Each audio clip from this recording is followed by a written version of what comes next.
Olá, gente amiga, paz, alegria. Eu sou o pastor Marcos, sejam todos muito bem-vindos à Escola Bíblica Online da Igreja Batista Boas Novas para mais uma jornada de estudo sobre os dons espirituais. Este já é o nosso sexto encontro. Se porventura você perdeu as aulas anteriores, clique abaixo aqui na descrição e você terá acesso aos links do conteúdo das aulas anteriores. Hoje nós vamos estudar um pouco sobre os dons de apoio. Então, o nosso objetivo é entender esses dons e descobrir como usar esses dons de apoio. Também é importante você lembrar que estamos trabalhando com a ideia de divisão de um agrupamento dos dons espirituais. Na aula anterior falamos sobre os dons de sinais. Hoje e no próximo encontro falaremos sobre os dons de apoio e, por último, sobre os dons de serviço. Então, peço que você já acesse a sua Bíblia, abra sua Bíblia, seu bloco de anotações e vamos para as primeiras considerações preliminares. Em primeiro lugar, a função destes dons de apoio é justamente para dar suporte à igreja, para que ela cresça, para que ela amadureça, para que ela conheça mais sobre a palavra de Deus, sobre o Senhor e consiga, inclusive, testemunhar. Também tem o objetivo de envolver mais a igreja. E estes dons, eles estão mais entranhados no dia a dia do corpo de Cristo, no dia a dia da igreja. Tem um envolvimento maior, porque o objetivo é justamente capacitação. Então, essas pessoas que atuam nesses ministérios, elas necessariamente estarão envolvidas em outros ministérios da igreja também. Estes dons, eles podem ser subdivididos, essa categoria de dons de apoio, em duas modalidades de atuação, seja na capacitação, seja no fortalecimento da igreja, no fortalecimento dos crentes. Então, justamente porque eles têm um propósito de quê? De conduzir a igreja ao serviço do ministério, à obra de Deus e também ao testemunho, ou seja, a levar, a conduzir a igreja a testemunhar, a falar a respeito de Cristo, das grandezas de Deus, para que outras pessoas venham também crer no Senhor e assim crendo sejam salvas. Abra sua Bíblia então em Efésios, no nosso texto base, Efésios 4, 11 até o 13, e vamos fazer a leitura aqui na tela. E ele designou alguns para apóstolos, outros para profetas, outros para evangelistas e outros para pastores e mestres, com o fim de preparar os santos para a obra do ministério, para que o corpo de Cristo seja edificado até que todos alcancemos a unidade da fé e do conhecimento do Filho de Deus e cheguemos à maturidade, atingindo a medida da plenitude de Cristo. Efésios 4, 11 a 13. Nós temos aqui 5 funções, 5 dons. Alguns estudiosos entendem que se trata de apenas 4. Veja, a maneira como Paulo escreve dá mesmo a compreensão de que são apenas 4 funções. E veremos, obviamente, mais adiante, que o pastor, por exemplo, ele deve ter sim a habilidade de ensino. Mas vamos trabalhar com cada uma delas para entender a maneira como é a dinâmica do uso desses dons espirituais, como ele vai se desenvolvendo na Igreja de Cristo. Então, nós vamos trabalhar a função de apóstolo, profetas, evangelistas, pastores e mestres, ok? Então, vamos para a primeira delas, que é apóstolo. O apóstolo tem uma definição muito conhecida, mas ao mesmo tempo ignorada por outros. Apóstolo significa aquele que é enviado para uma missão especial. No caso da igreja, aquele que é enviado para a expansão do reino de Deus. Inicialmente, esse termo era empregado apenas para os apóstolos que tiveram contato com Jesus, um contato pessoal, até mesmo Paulo, que teve esse encontro com Cristo no caminho para Damasco. Ele, inclusive, se destaca como um apóstolo, mas que foi tido ali como fora de tempo, né?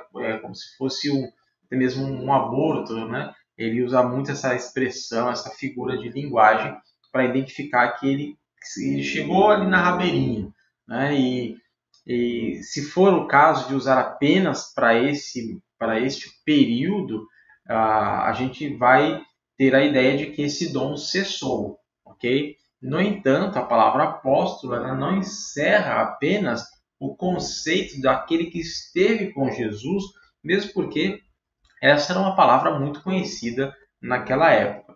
Então veja, no que diz respeito ao cânon, no que diz respeito à revelação da palavra de Deus, à inspiração da Bíblia, sim, esse ministério encerrou com os 12 apóstolos e com aqueles que caminharam com eles.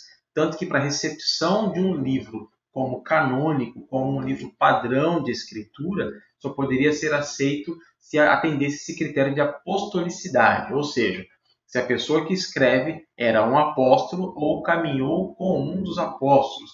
A exemplo de apóstolos, nós temos Mateus, nós temos João, nós temos Paulo.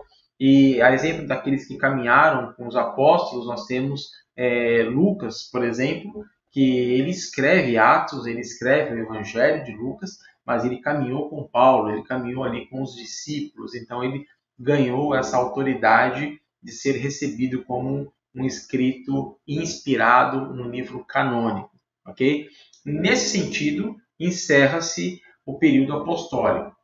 Entretanto, como a palavra tem um conceito mais amplo daquele que é enviado para uma missão especial, nós temos que apóstolo também pode continuar nos dias de hoje. Por quê? Porque nós temos hoje as missões transculturais. E a dinâmica desse trabalho é justamente no que diz respeito ao avanço da igreja, à expansão, à plantação de igrejas, em lugares que já tem algumas igrejas e em lugares que não tem nenhuma. Porque nós temos, por exemplo, localidades que jamais alguém pisou ali para proclamar o evangelho.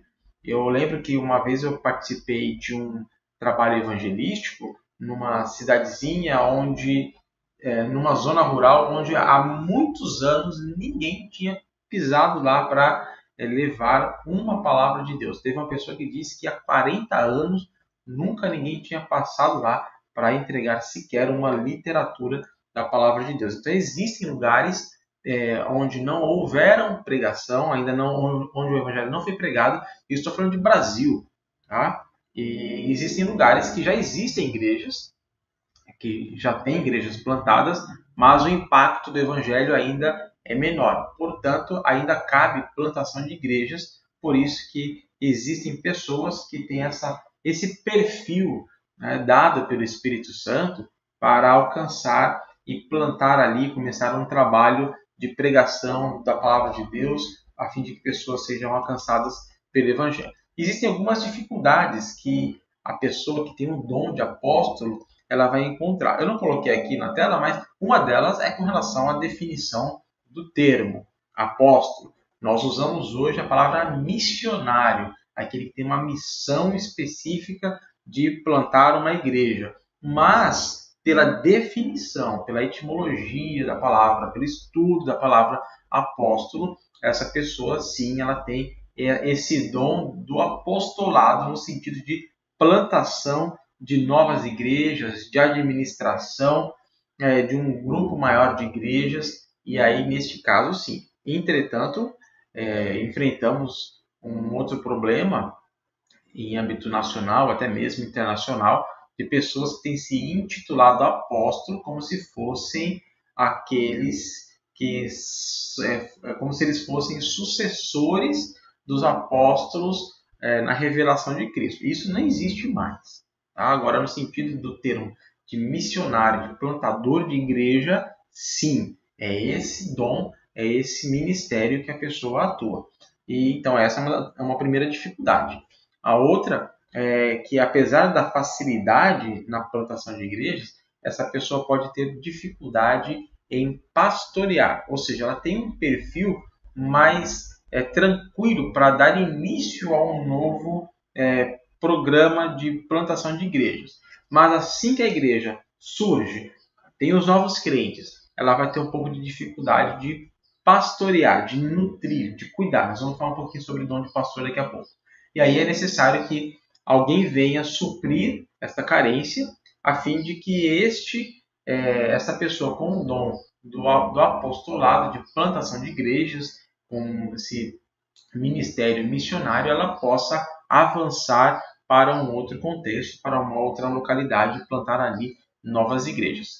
Tem alguns perigos que são necessários observar. O uso de finanças pessoais. Muitas vezes, pela falta de investimento financeiro de outras igrejas, de igrejas parceiras, de parceiros cristãos, essas pessoas acabam usando as finanças pessoais a fim de promover o avanço do seu ministério e acaba confundindo o orçamento familiar com o orçamento do ministério. E isso pode trazer prejuízos para a família e isso é muito perigoso na vida deste ministro, na vida deste servo que está buscando o avanço do reino de Deus. E também um outro perigo é que ele tem uma tendência de trabalhar sozinho, por achar que só ele que pode fazer aquilo, só ele consegue fazer daquela maneira, e essa tendência tem que ser mantida sob equilíbrio, sob direcionamento de Deus, do Espírito Santo, porque, aliás, é o Espírito Santo quem sustenta a obra da igreja.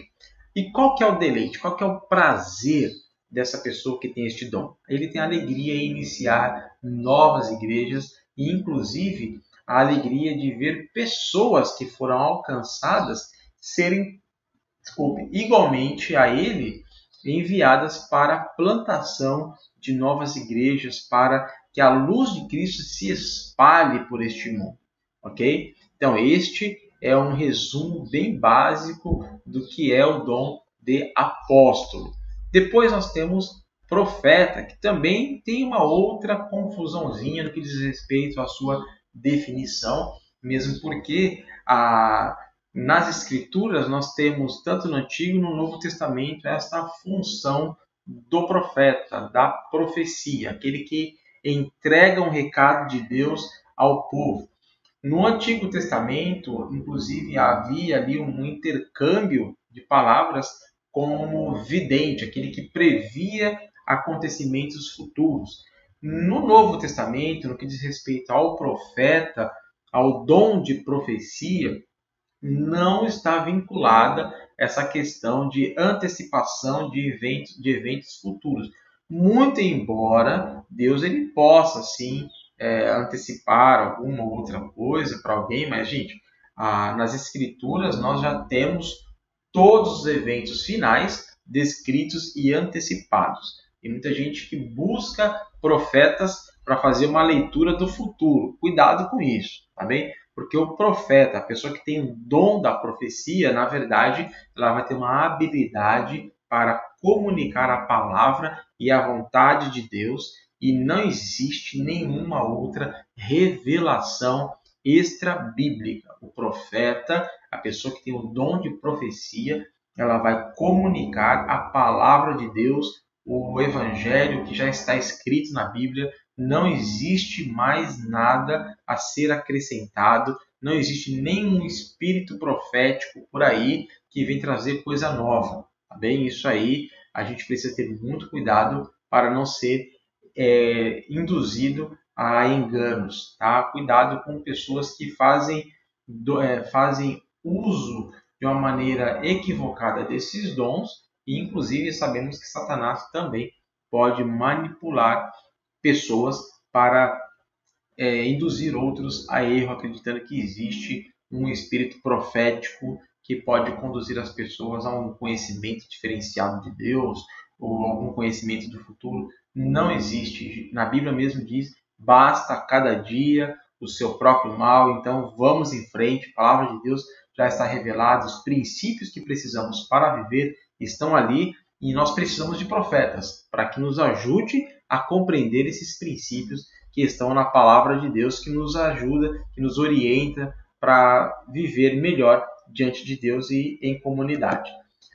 Este dom de profecia do profeta, ele tem a dinâmica onde a pessoa ela vai usar palavras, é claro, baseadas nas Escrituras, de avivamento, de encorajamento, também de admoestação, no sentido da palavra admoestação aqui, de advertência, de pessoas que são levantadas por Deus para advertir aqueles que ou estão em pecado, ou estão se desviando, ou estão desanimando com alguma situação.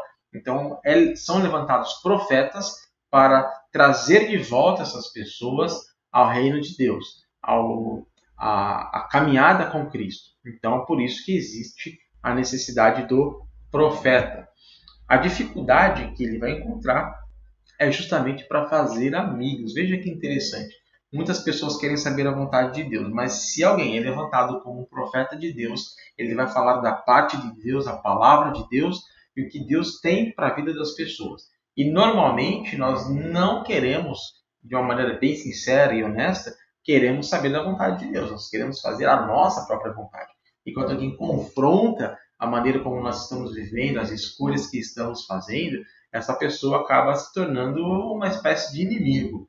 E aí é claro que alguém que tem esse dom de profecia para falar da palavra de Deus, a vontade de Deus às outras pessoas, essa pessoa pode ter dificuldades em fazer amigos verdadeiros. E inclusive tem uma tendência até mesmo à depressão, por conta da falta de amizades e também por muitas vezes esperar que as pessoas mudem o seu comportamento e não ver mudança nenhuma. É como aconteceu com Samuel. Samuel ele ficou muito triste com o comportamento de Saul e Deus deu uma palavra para Samuel dizendo: olha, não foi a você que ele rejeitou a mim. Então o profeta precisa ter esse equilíbrio, lembrando que não é a palavra dele, é a palavra de Deus que está sendo aceita ou que está sendo rejeitada. Tá? Existem alguns perigos também em quem atua como profeta de Deus. Essa pessoa pode ter ali uma espécie de um orgulho espiritual, de se sentir muito importante, como se fosse o último copo d'água no deserto, e às vezes até mesmo um orgulho de uma atitude legalista, no sentido de que, olha, eu estou certo, estou fazendo a vontade de Deus, você está errado. Essa ideia de apontar o erro é uma atitude que a gente também chama no meio evangélico de atitude farisaica, porque eles eram apegados às tradições, os fariseus, no caso, né? E a maioria acabava descumprindo a lei, não conseguia cumprir a lei e apontava o dedo para aqueles que não cumpriam também a lei. E essa maneira de apontar o dedo, de apontar o erro do outro, era justamente para que as pessoas não vissem o erro deles, vissem do outro. Então, a pessoa que tem o dom de profecia precisa tomar alguns cuidados para que ela não caia no legalismo e também não caia no orgulho. E existe uma alegria, existe um deleite, um prazer em atuar como um profeta de Deus, é justamente de saber que está proclamando a palavra eterna de Deus e faz isso com ousadia, sabendo que é Deus quem o capacita para isso. E ele se percebe como uma pessoa que auxilia a igreja a manter o foco nos ideais de Cristo. O profeta, ele como eu disse anteriormente, nessa dinâmica, nessa maneira que ele vai trabalhar o seu ministério, ele tanto vai orientar, vai exortar, ele vai aconselhar, ele vai instruir, ele vai motivar, mas também ele vai advertir, mas sempre com o objetivo de quê? De que a igreja cresça, que a igreja seja santificada em Cristo, que a palavra de Deus seja atendida, que a vontade de Deus seja realizada em nossas vidas, não porque Deus não pode, mas nós tenhamos prazer em caminhar em obediência à palavra de Deus. Então essa é uma alegria muito grande para alguém que tem este dom e percebe essas transformações acontecendo no dia a dia da igreja. E também existe o evangelista. Gente, evangelista não quer dizer a pessoa que vai evangelizar, tá bem?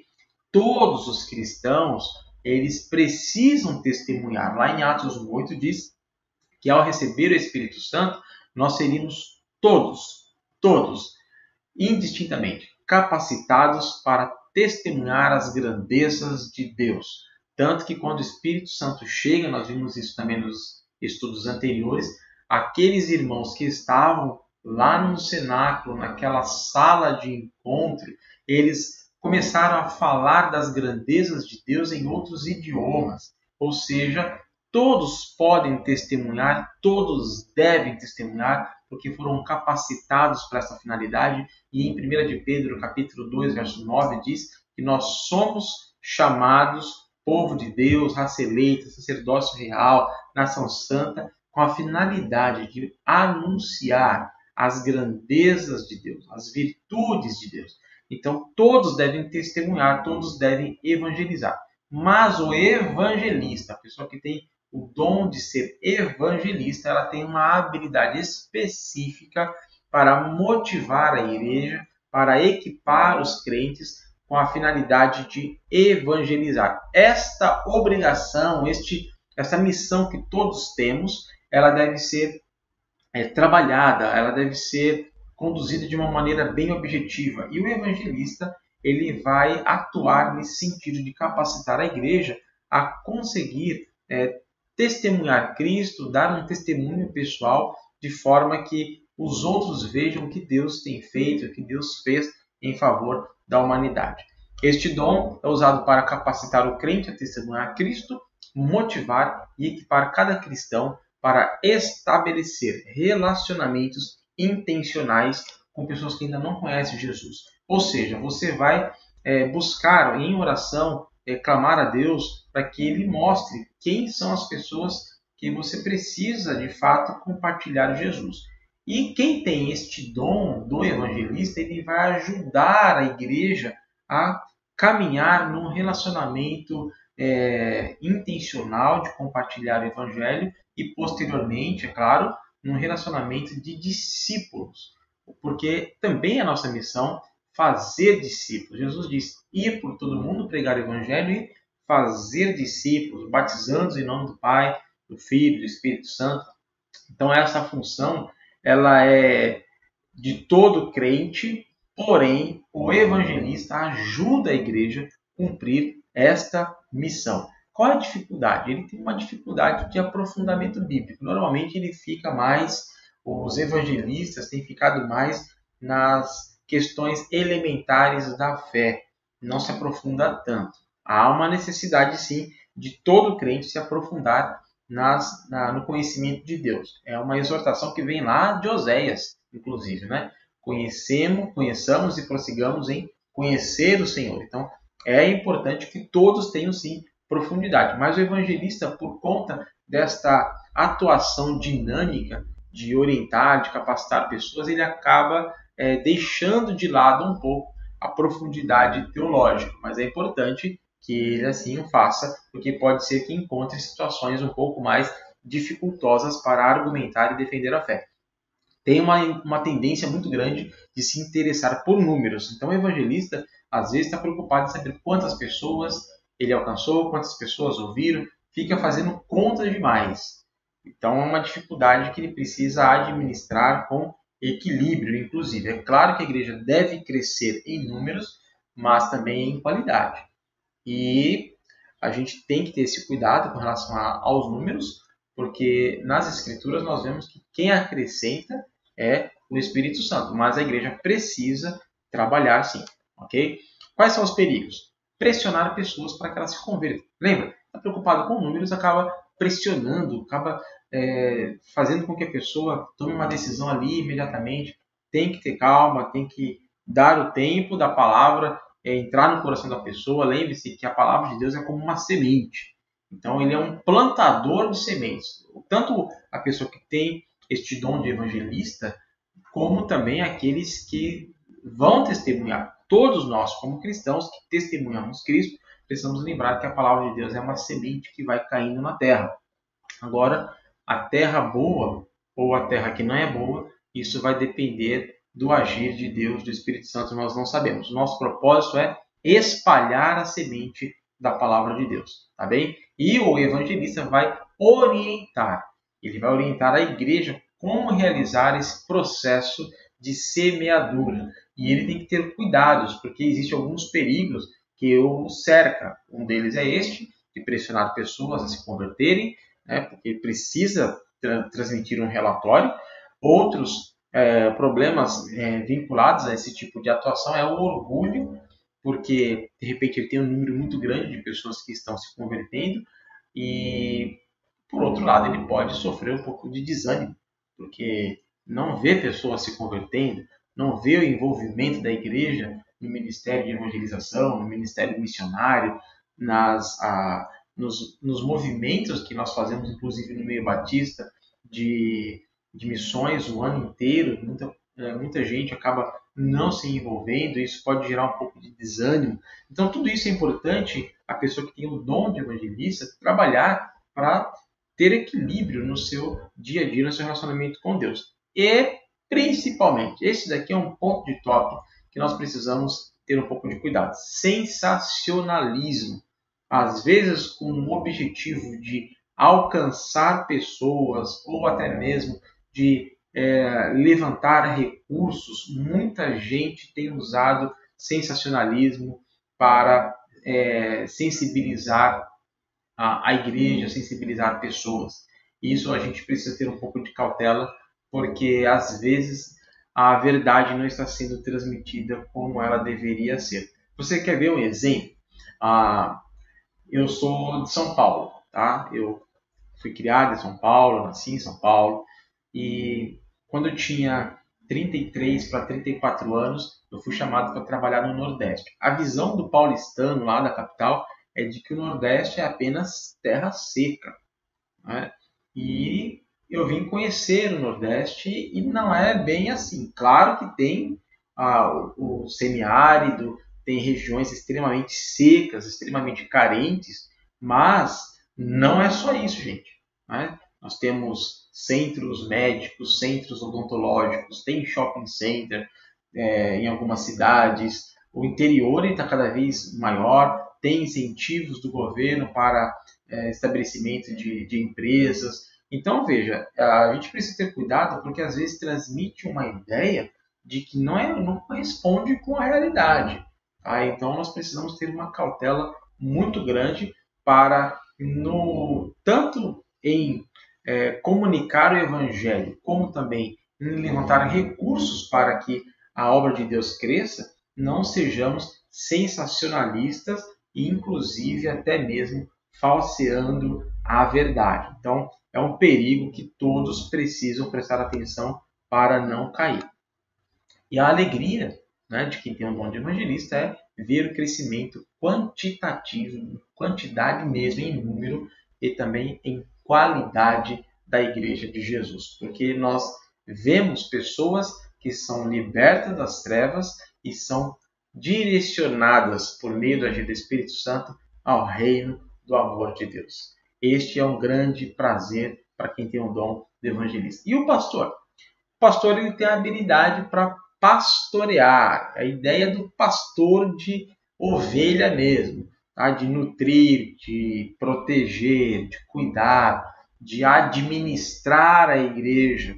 Então, esta é uma definição mais básica do que é o dom de pastor. Gente que tem essas habilidades, elas vão trabalhar desta forma. E a dinâmica é justamente assim. O pastor ele precisa lembrar que está sendo usado por Deus para conduzir a igreja em sua jornada neste mundo. Ele não pode agir como um dominador, como um mercenário. Não, ele tem que ser pastor. E o pastor ele é mais voltado aos relacionamentos do que às tarefas. Por quê, gente? Porque o objetivo é justamente esse: proteger, cuidar, amar, zelar, nutrir, ter paciência, às vezes agir com disciplina, um pouco mais de rigor, mas tudo isso só acontece na esfera do relacionamento. Então não dá para trabalhar muito com aquela visão de tarefas. Tá? É necessário sim, porque ele também vai ser um administrador, ele deve ter uma habilidade de administração, de solução de problemas, solução de conflitos, mas é muito, muito mais a questão de relacionamentos do que tarefas. E uma das grandes dificuldades que o pastor passa é que é uma função muito mal interpretada. Tem gente que pensa que pelo fato de alguém ser pastor, essa pessoa deve fazer tudo que tem na igreja, no ministério, e também precisa estar disponível o tempo todo. E aqui, inclusive, existe uma tentação do pastor, da pessoa que está nessa função, às vezes, de achar que só ele sabe fazer, que só ele sabe fazer bem e que ele tem que estar em tudo. Não é assim que funciona. O corpo de Cristo, ele é uma junção de uma diversidade de dons. Cada um vai ter a sua função. O pastor ele vai estar assim como um líder, como um administrador, mas de qualquer modo, outras funções na igreja são outras pessoas que vão desenvolver. Por isso, muitos pastores hoje estão enfrentando o que nós chamamos de síndrome de burnout, que é um esgotamento de tanto que faz, de tanto que tanto ele pensa quanto também a igreja acaba pensando, que ele é essencial, que sem ele nada funciona. É claro que o pastor, como protetor do rebanho, ele precisa existir, ele precisa estar ali, porque a Bíblia ensina que sem o pastor as ovelhas vão se dispersar, isso é óbvio, né? Mas a ideia é de que existem outras atividades, outras situações que devem ser distribuídas. Inclusive, existiu um problema lá na igreja de Jerusalém, a igreja estava mais ou menos com 6 anos, de acordo com alguns comentaristas, onde Pedro ele para tudo ali e fala assim, gente, agora vamos orar a Deus e vamos pedir para que ele nos ajude a escolher 7 pessoas para a administração no que diz respeito à assistência social, porque algumas viúvas estavam tendo problemas com outras viúvas na distribuição da cesta básica. E ali foi que surgiu o ministério do diaconato. Os diáconos surgem de uma necessidade de administração.